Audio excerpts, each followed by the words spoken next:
Bien, hermanos, vamos a continuar con el tema que hemos venido desarrollando. Le guste quien le guste, no le guste quien no le guste, y que lo escuchen en la dimensión espiritual. Que el Señor pidió que se hablara de esto y vamos a seguir hablando de esto, no importa que tanto arrecen los vientos, porque no es mi voluntad la que manda, es la de Él y no es la de ellos tampoco, es la del Señor. Amén. Bien, vamos a... Ay, Dios, ya lo hice mal. Permítame un segundo. Voy a volver a ponerlo aquí, desde donde debemos continuar. Ok, aquí. Bien, la semana pasada lo último que hablamos fue sobre los infiltrados en la iglesia. ¿Recuerdan de eso? Vamos a releerlo, porque este en particular es muy importante. No hay control. Dice, amados, 1 Juan 4, del 1 al 6. Amados, no creáis a todo espíritu, sino probad los espíritus para ver si son de Dios. Porque muchos falsos profetas han salido al mundo. En esto conocéis el Espíritu de Dios. Todo espíritu que confiesa que Jesucristo ha venido en carne es de Dios. Y todo espíritu que no confiesa a Jesús no es de Dios. Y este es el espíritu del anticristo, del cual habéis oído que viene y que ahora ya está en el mundo. ¿Ok? Empezando por aquí. Todo espíritu que confiesa que Jesucristo ha venido en carne es de Dios. ¿Por qué habla específicamente de esto? ¿Por qué habla particularmente de esto? Vamos a ver, ahí está. Porque resulta que en aquella época había un movimiento de herejía dentro de la iglesia que negaba la naturaleza carnal de Jesús. ¿Ok? Entonces decía que lo que nosotros veíamos, o que lo que ellos veían en aquel momento, no era un verdadero ser de carne y hueso, era una especie de holograma. ¿Ok?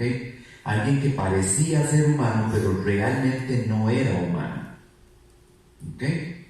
Basados en el tema de que Jesús era un ser divino, que Jesús era el Hijo de Dios, de la misma naturaleza divina, etcétera, etcétera, y que los dioses obviamente no se mezclaban con los humanos. Interesante, para que ustedes me entiendan. Eso de que un Dios se convirtiera en humano al momento en que Jesús vino a la tierra, eso no había ocurrido nunca. Había semidioses. ¿Recuerdan cuando hablábamos acerca de los Nefilim? ¿Ok? Que eran híbridos, hijos de criaturas celestiales, ángeles caídos, con personas, con mujeres, ¿ok? Y entonces lo que nacía de esa unión era un semidios. Era un humano, pero un humano súper desarrollado. Para empezar, el tema de la estatura y una inteligencia superior y un montón de cosas, ¿verdad? Entonces, esto sí había ocurrido antes, pero que un Dios se convirtiera en un hombre para venir a vivir en medio de la humanidad, eso no había pasado jamás. Entonces no les resultaba algo creíble que esto hubiera ocurrido. Entonces había una tendencia, una herejía, que afirmaba que aquel Hijo de Dios, que Jesús, no era realmente un humano, que era una especie de ilusión óptica, ¿ok?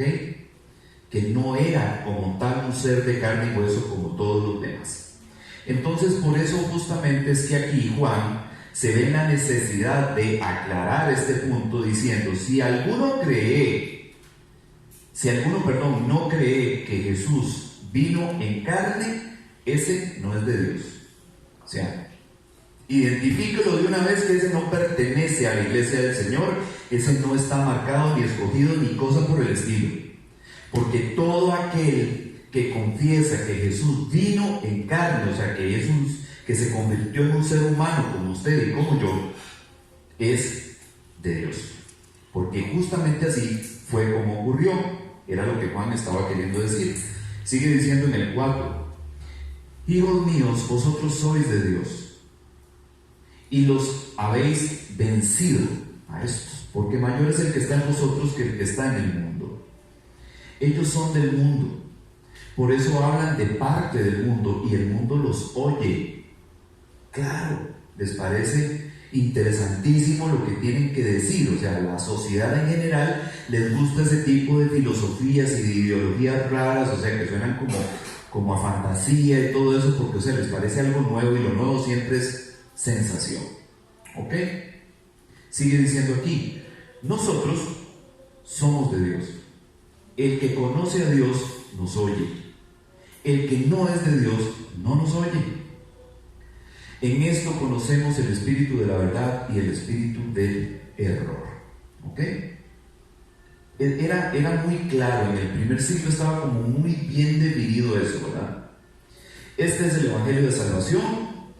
El Evangelio es que Jesús, el Hijo de Dios, vino en carne, o sea, se encarnó en un ser humano, habitó entre nosotros, fue sacrificado en una cruz, derramó su sangre para el perdón de pecados y la salvación por gracia de todo aquel que cree en Él. Ese es el Evangelio. Simple, sencillo, directo. Eso es el Evangelio. Entonces, lo que predicaban aquellos primeros discípulos de Jesús era justamente eso. Pero entonces empezaban los que decían: pero es que no puede ser posible que un Dios se haya convertido en un ser humano y que haya vivido entre nosotros. Eso no es así. ¿Por qué? Porque estaba en medio de un ambiente lleno de filosofías propias de la época. Ellos, los judíos, tanto los judíos como los romanos, habían sido conquistados intelectualmente por la sabiduría de los griegos, porque los griegos tenían un gran caudal de conocimiento que habían adquirido porque se habían dedicado al estudio de la naturaleza y de los astros y de un montón de elementos. Entonces ellos eran muy inteligentes, y esa inteligencia y esa claridad con la que podían hablar sobre todos los temas hacía que otras personas se interesaran por lo que ellos tenían que decir. Entonces, el pensamiento griego conquistó al mundo de aquella época, conquistó a los judíos y a los romanos y a todas las naciones de alrededor. Ellos fueron ¿cómo se llama? Esa conquista se llama helenizar. O sea, ellos fueron helenizados, conquistados intelectualmente por los griegos, todas las naciones de aquella época. Entonces, por ejemplo, nosotros hemos estudiado muchísimas veces acerca de los antiguos hebreos, los del Antiguo Testamento. Ninguno de ellos creía ni en el alma, ni en que los muertos iban a un lugar especial en conciencia, ni nada por el estilo. O sea, nunca los hebreos antiguos creyeron eso. Pero cuando usted viene al Nuevo Testamento, a los tiempos de Jesús, cuando usted revisa escritos propios de la religión judía, por ejemplo, Antologías de los Judíos, que es un famoso libro escrito por Flavio Josefo, un historiador judío. Cuando usted viene ahí, usted se da cuenta que ya los judíos tenían una idea acerca de estas cosas, pero en la antigüedad no la tenían. ¿Por qué pasó? Por la influencia de los griegos, precisamente por eso. Entonces, la iglesia del Señor, la iglesia del primer siglo, no escapaba de esa influencia, porque estaba en un lugar donde llegaban muchísimas personas. Recuerden que cuando dice que en el Pentecostés, en el año 33, el Espíritu fue derramado en los que estaban en el aposento alto, esos 120 discípulos, dice que ese día, después de que Pedro les predicó acerca de Jesús, se convirtieron 3,000. Y no eran 3,000 judíos, eran 3,000 de todas las naciones de alrededor, o sea, griegos, sirios, libios, o sea, de todo lo que había alrededor. Hubo 3,000 personas que creyeron en el Evangelio de Salvación. ¿Ok?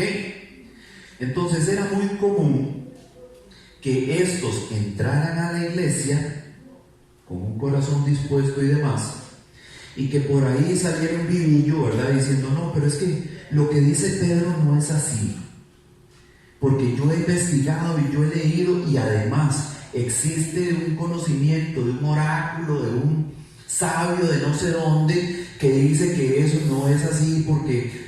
Y se iba por otro lado, y cuando te dabas cuenta, estaban metiendo esas ideologías a la iglesia. Y entonces ya había un montón de confundidos dentro de la iglesia. Bueno, ¿es como dice Pedro o es como dice el hermano fulano? Y esto empezó a generar movimientos de herejía, contrarios a la sana doctrina, contrarios al evangelio de Jesús.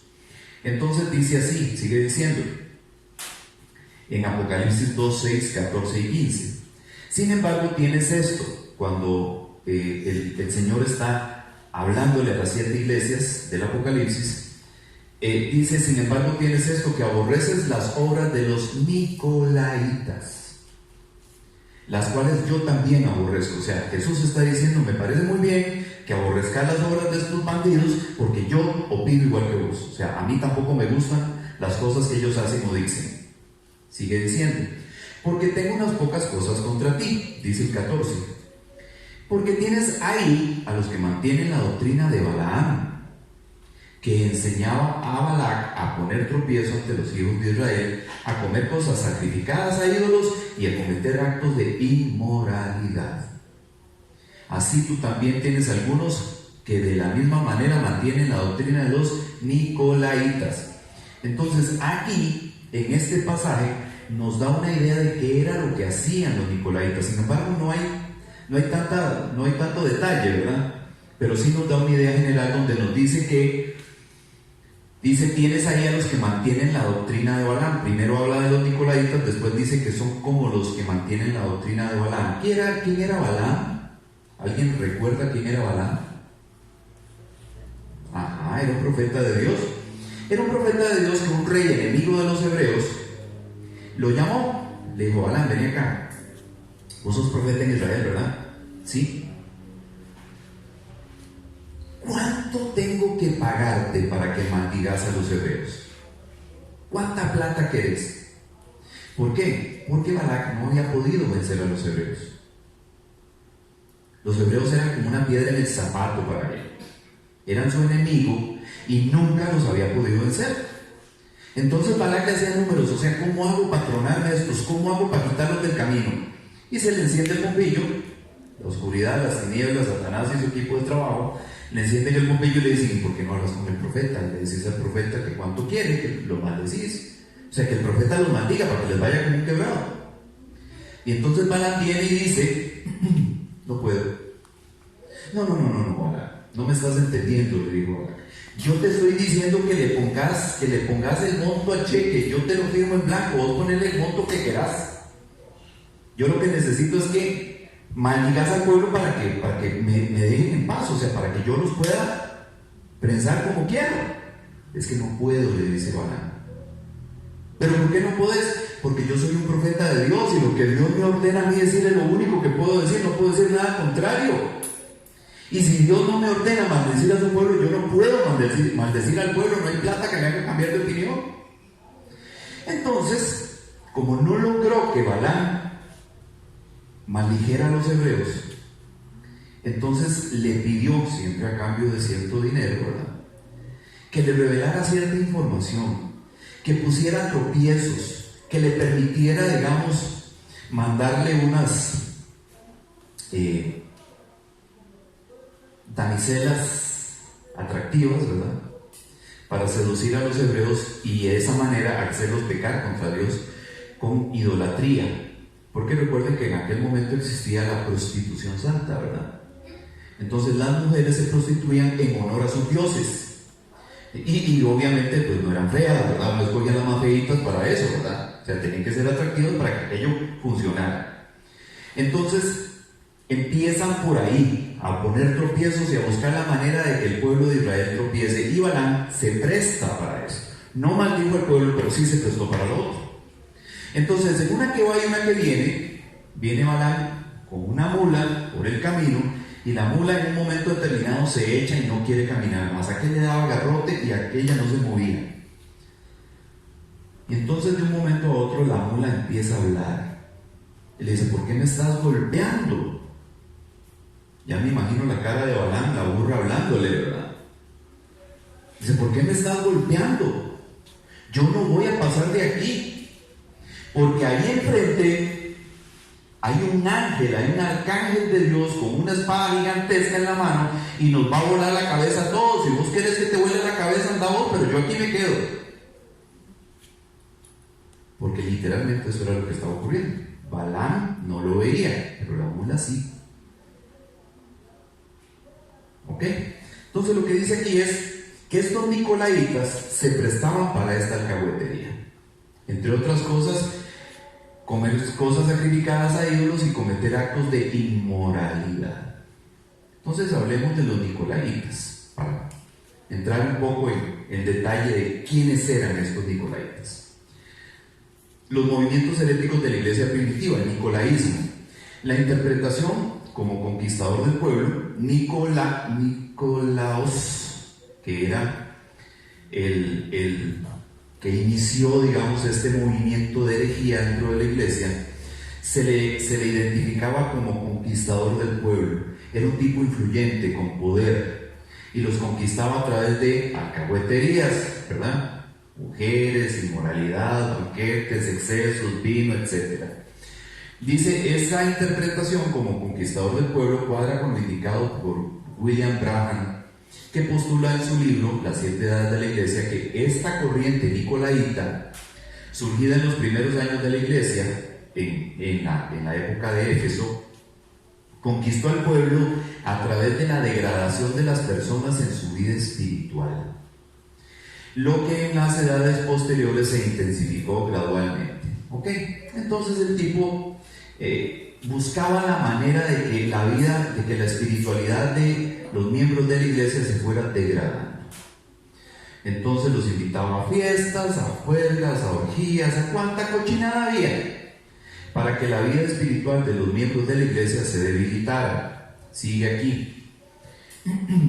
Nicolaos era el nombre del profeta adivino que provocó, según algunas interpretaciones judías, la desviación moral y religiosa de Israel, que comió de las ofrendas a los ídolos y pecó de fornicación. Ve, en el versículo anterior, aquí, dice el camino, la doctrina de Balaam, que enseñaba a Balac a poner tropiezos ante los hijos de Israel, a comer cosas sacrificadas a los ídolos y a cometer actos de inmoralidad. Eso era lo que hacían los nicolaitas, eso era lo que hacía el Nicolaos ¿ok? Dice, en ese sentido, nicolaíta sería sinónimo de persona que pervierte las costumbres morales y religiosas. En el ambiente eclesial de la comunidad de San Juan, se combate esta herejía por sus características peculiares. ¿Cuáles eran las características de los nicolaitas? Falta de valores morales, libre desahogo de las pasiones, desórdenes sexuales, etc. Las cartas de Apocalipsis 2, las cartas a las congregaciones, dice 2 del 6, 14 al 15 y del 20 al 24, presentan la herejía como un cúmulo de errores y definen las doctrinas nicolaitas como profundidades de Satanás. A pesar de esta fuerte polémica, la herejía sobrevivió hasta finales del siglo I. O sea, los nicolaitas se presentaron desde el primer siglo, después de que Jesús se fue, hasta finales del segundo siglo. O sea, esta herejía duró más de 100 años insertada dentro de la iglesia. Ustedes pueden imaginarse eso. ¿A cuántos no arrastró? Una infinidad. ¿Qué es lo que dice Apocalipsis 2:24? Dice, pero a vosotros, a los demás que están en Tiatira, a cuantos no tienen esa doctrina, que no han conocido las cosas profundas de Satanás, como ellos las llaman, os digo, no os impongo otra carga. Ellos mismos, los mismos nicolaitas, llamaban a su doctrina las cosas profundas de Satanás. Con ese título, ¿a quién le interesaría conocerlo? Digo yo. O sea, ¿quién le llamaría la atención profundizar en las cosas profundas de Satanás? Yo no. Pero aparentemente sedujo a muchos en aquella época. O sea, muchos se dejaron arrastrar hacia esto. ¿Ok? Primera herejía introducida en la iglesia, más de 100 años duró en la iglesia del Señor. Seguimos, el gnosticismo.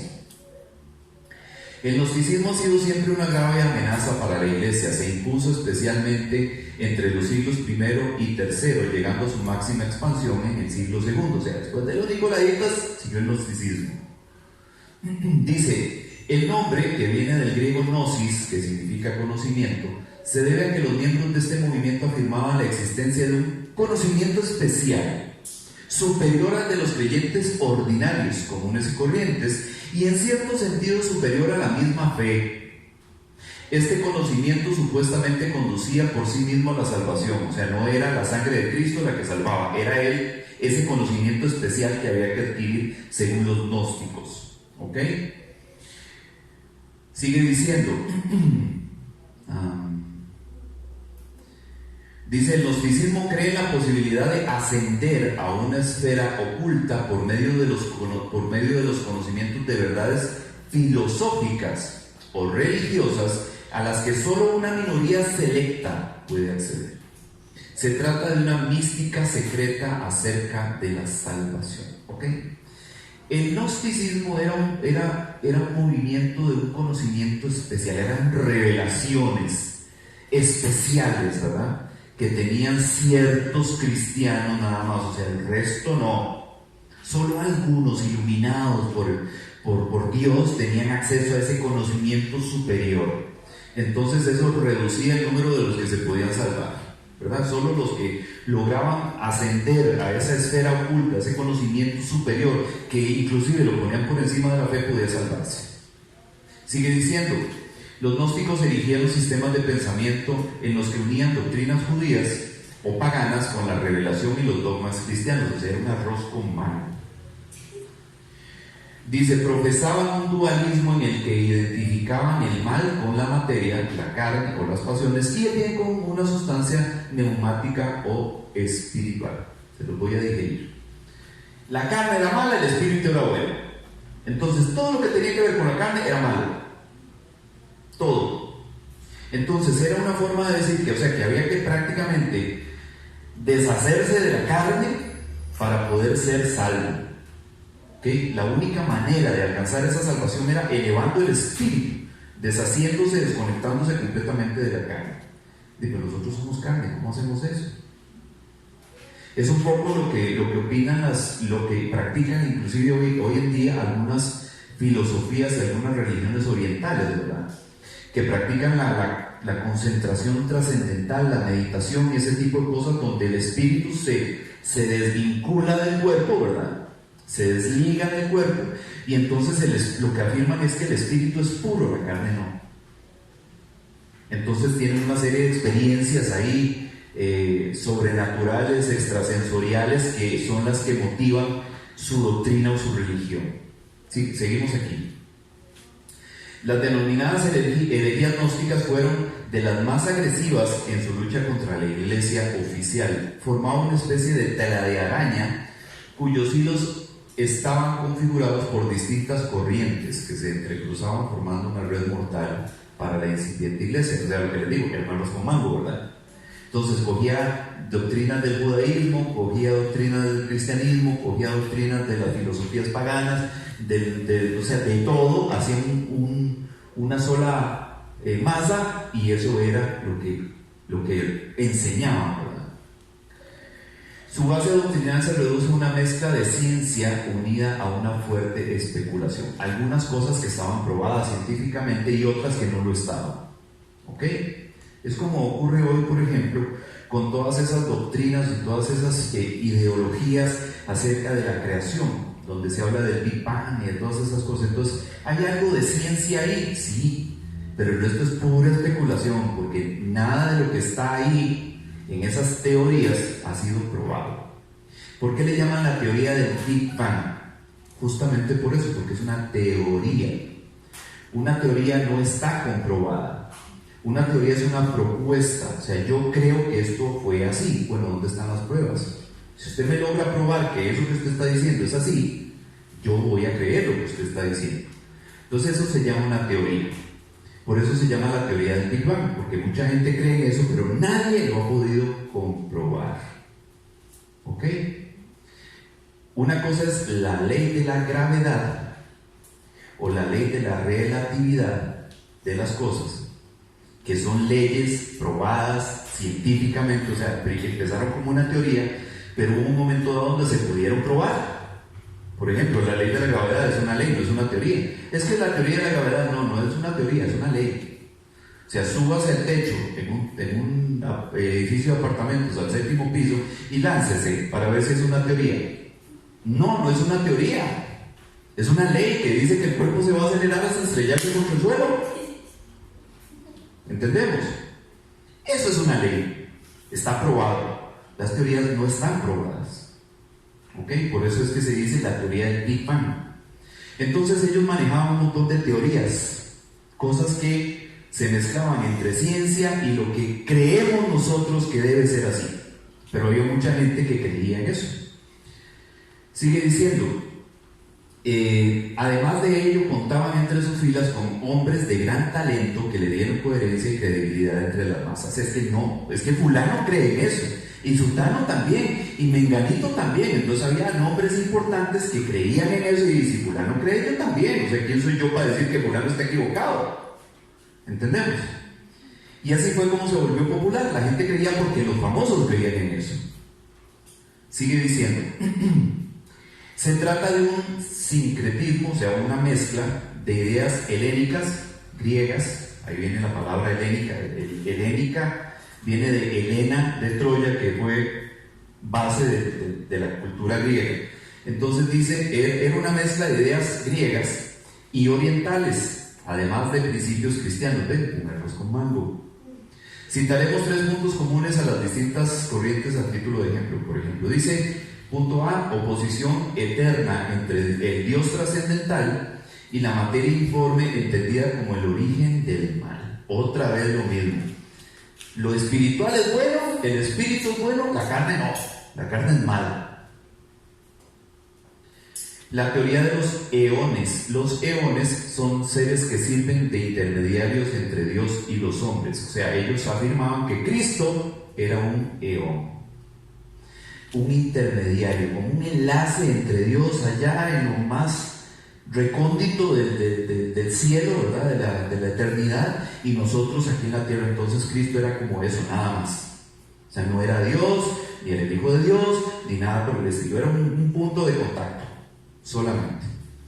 En definitiva, volvemos al viejo tema de la carencia de la divinidad de Cristo, o sea, los que no creían que Cristo era divino en realidad. Como representantes del gnosticismo se puede citar en Alejandría a Basílides, famoso por sus orgías mágicas, y a Marción, quien consideraba que la iglesia necesitaba una regeneración. Debía ser un poco rudo, pues su propio padre lo arrojó de la comunidad cristiana. O sea, lo expulsaron de la iglesia cristiana a este Marción por las ideas esas locas y herejes que tenía. Entonces su papá le dijo, te vas de aquí, ya aquí no te quiero más.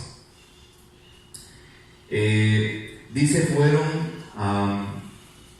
combatidos principalmente por Ireneo, padre de la iglesia, y Tertuliano, otro padre de la iglesia, de los que quedaron después de los apóstoles. La iglesia expulsó a los gnósticos y formó las primeras escuelas de catequesis para formar a los fieles en un intento por preservar la verdad y la línea oficial de pensamiento. O sea, como había tanto rum, tanto movimiento y tanta ideología rara y loca y se metían a la iglesia, entonces la iglesia, en aquel tiempo, la iglesia católica, recuerden que fue la que le dio continuidad al cristianismo después de los apóstoles, fue la iglesia católica la que le dio continuidad a todo eso. Entonces, cuando el emperador Constantino adopta el cristianismo como la religión del Estado romano, funda en ese mismo momento la iglesia católica, apostólica y romana. ¿Ok? Ahí nace la Iglesia Católica en el momento en que Constantino acepta el cristianismo como la religión del Imperio Romano. Entonces, a partir de ahí empieza, digamos, como a estructurarse, como a organizarse, porque la cosa era como muy por la libre, ¿verdad? Y entonces de eso se aprovechaban todos estos sinvergüenzas para empezar a meter ideas locas dentro de la iglesia. Entonces empieza a ordenar la cosa y dice, ok, no, tenemos que enseñar a las personas, porque si no les enseñamos bien, lo que va a pasar es que cada vez que salga un loco de esto se va a meter a la iglesia y va a ser un desmadre, y no es la idea. ¿Ok? Perdón por la palabra que usé, aquí no es una mala palabra, en otras partes sí, por aquello de los que nos ven en YouTube. ¿Ok? Entonces se iba a armar un desorden, ¿de acuerdo? Bien. Esto es con respecto al gnosticismo. Otro par de movimientos más. Les voy a decir una cosa, hermanos, para que no se asusten. A partir del lunes pasado, el lunes tras anterior, se extendió el tiempo para los cultos presenciales a 1 hora y media. ¿Ok? Entonces, oficialmente tenemos hasta las 12:30 para celebrar el culto, porque no digo, uy, no, ya cumplimos la 1:15, no, ya tenemos 1:30, ya nos dieron 15 minuticos más. ¿Ok? Tengan paz. Esta es otra, el docetismo. Designa un conjunto de tendencias cristológicas, o sea, tiene algo de Cristo, ¿verdad? Presentes en los primeros siglos del cristianismo sobre la verdadera naturaleza de Cristo, su existencia histórica y corporal, y sobre todo su forma humana, que era una simple apariencia sin ninguna naturaleza carnal, lo que les decía hace un rato, ¿verdad? Los docetas, el origen etimológico, la palabra griega significa ilusión. Entonces los docetas lo que decían era que Cristo no era real, su humanidad, su carne no era real, era una ilusión, era como un holograma, no existía realmente, era nada más como para aparentar estar, pero no estaba. ¿Ok? En general se toma como la creencia de que los sufrimientos y la humanidad de Jesucristo fueron aparentes, no reales, y su forma humana fue una mera ilusión. Algunos grupos cristianos del primer siglo desarrollaron interpretaciones docéticas en parte como una forma de hacer que las enseñanzas cristianas fueran más aceptables para las formas paganas de pensar acerca de la divinidad. Esto último que acabo de mencionar es muy importante. ¿Por qué? Porque después de que los apóstoles se murieron, quedaron los discípulos de los apóstoles. Pero después de que los discípulos de los apóstoles se murieron, entonces conforme se iban muriendo los que estaban más cerca de Jesús, la doctrina cristiana se fue adulterando, o sea, se fue adelgazando. Y cuando Constantino, en el año 300, decide adoptar el cristianismo como religión oficial del Imperio Romano, había una mezcla, un zambrote tal de doctrinas y de pensamientos que era una cosa terrible. Entonces, para no hacer tan duro la adaptación, muchas de las doctrinas de las ideologías paganas fueron aceptadas como parte del cristianismo. ¿Ok? Entonces el docetismo, digamos que había ciertas tendencias que lo aceptaban, que lo daban por aceptado. ¿Ok? No nos vamos a meter ahí, o sea, si vos pensás así, perfecto, yo pienso diferente, pero aquí no pasa nada, todos somos hermanos. Y entonces de esa forma, esa apertura permitió que todos estos pensamientos se fueran metiendo a la iglesia cristiana. Entonces combinaron el verdadero cristianismo con cosas paganas y de ahí salieron muchas de las costumbres que siguen vigentes hasta hoy. Por eso es que yo siento que esto era muy importante, para que entendamos cuál es el origen de muchas cosas que todavía la gente cree hoy. ¿De acuerdo? El simonismo, ¿se acuerdan de Simón el mago? Que se menciona en el libro de los Hechos, que les ofreció plata a los apóstoles para que le dieran el don del Espíritu Santo, ¿verdad? O sea, porque Simón era un tipo que dice la Biblia, decía ser alguien, o sea, se presentaba como alguien que tenía el poder de Dios, ¿verdad? Cuando él ve a los apóstoles dando el don del Espíritu Santo solo por la imposición de las manos, que llegaban y le imponían las manos a alguien y recibía inmediatamente el Espíritu Santo y había una manifestación de ese Espíritu, Simón se sorprendió y se acercó donde Pedro y le dice: Pedro, ¿cuánto tengo que pagarte para que me des eso? ¿Eso qué? Eso, que con solo ponerle las manos a alguien recibe el Espíritu Santo. Y entonces le dice, se vuelve Pedro y le dice: tu dinero perezca contigo, porque creíste que el don de Dios se puede comprar con plata. O sea, esto no tiene precio, es por gracia de Dios que se da, no por dinero.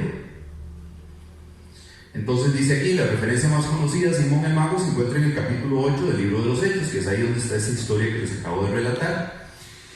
En él se relata que Simón, un mago de Samaria, fue convertido al cristianismo por Felipe, el evangelista. Cuando Pedro y Juan fueron enviados a Samaria, Simón les ofreció dinero a cambio del poder de transmitir el Espíritu Santo, proposición que ambos apóstoles rechazaron escandalizados. De esta propuesta de Simón el Mago deriva la palabra simonía, o sea, que designa el pecado consistente en pagar para obtener prebendas o beneficios eclesiásticos. La simonía es pagar por algo que se supone que Dios da.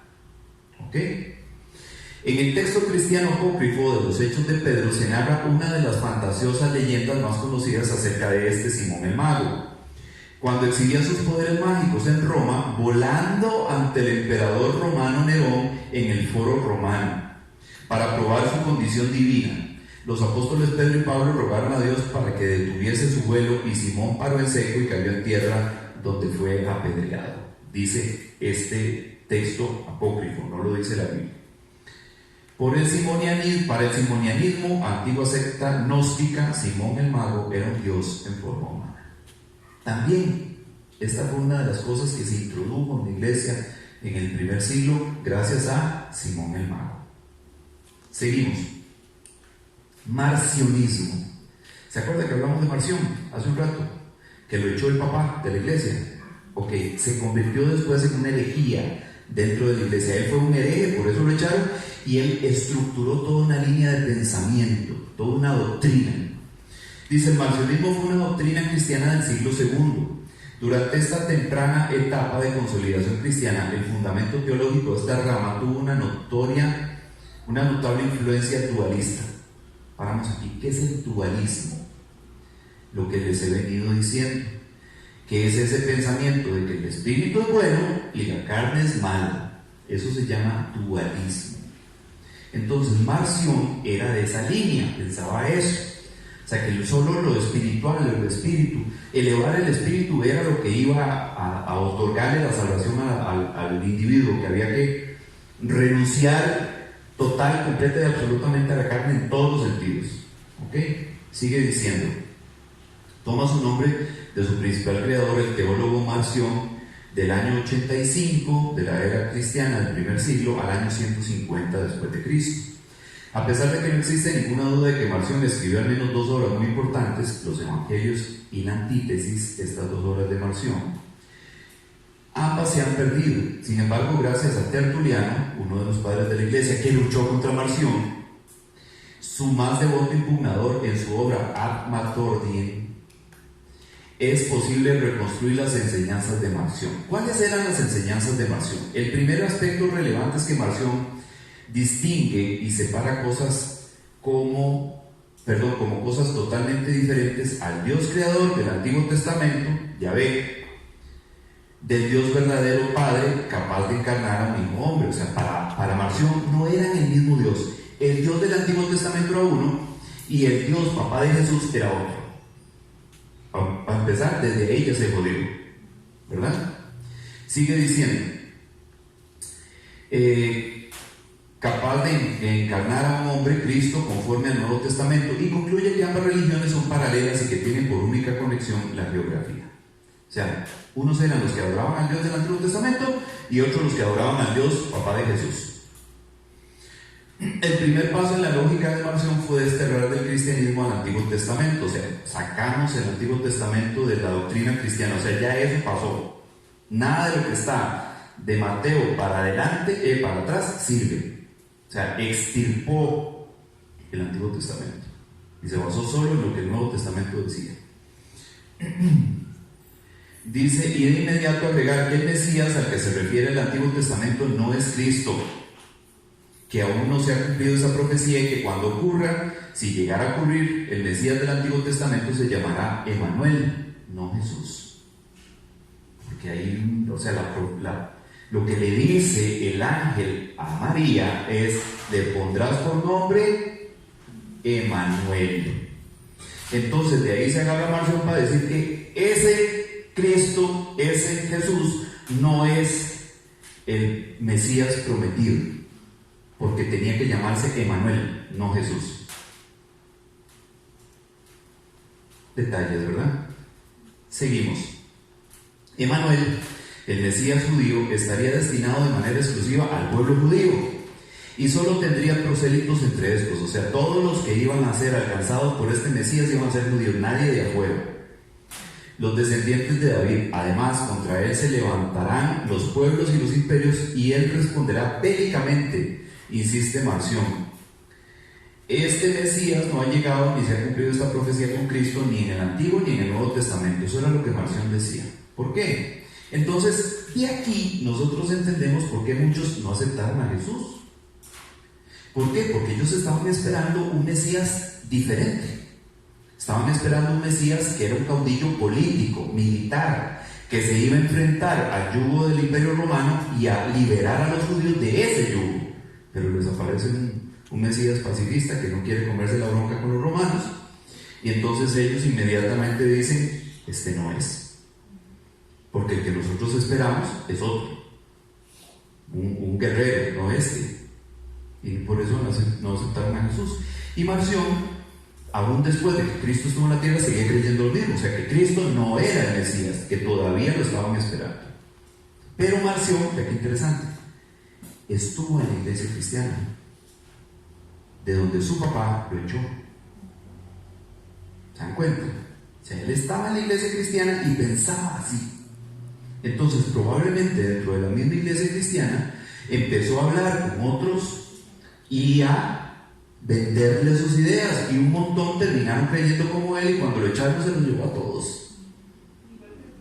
Igual que el diablo, exactamente igual. Se hizo campaña dentro de la iglesia y cuando lo echaron se llevó a todos los que había convencido. Las herejías han estado presentes, las ideas contrarias a la doctrina, a la teología sana de Cristo han estado presentes a lo largo de toda la historia. Por eso es que considero importante que veamos esto. El arrianismo, esta es importante, les voy a decir por qué. Porque al día de hoy todavía hay iglesias que siguen las enseñanzas de este arrio.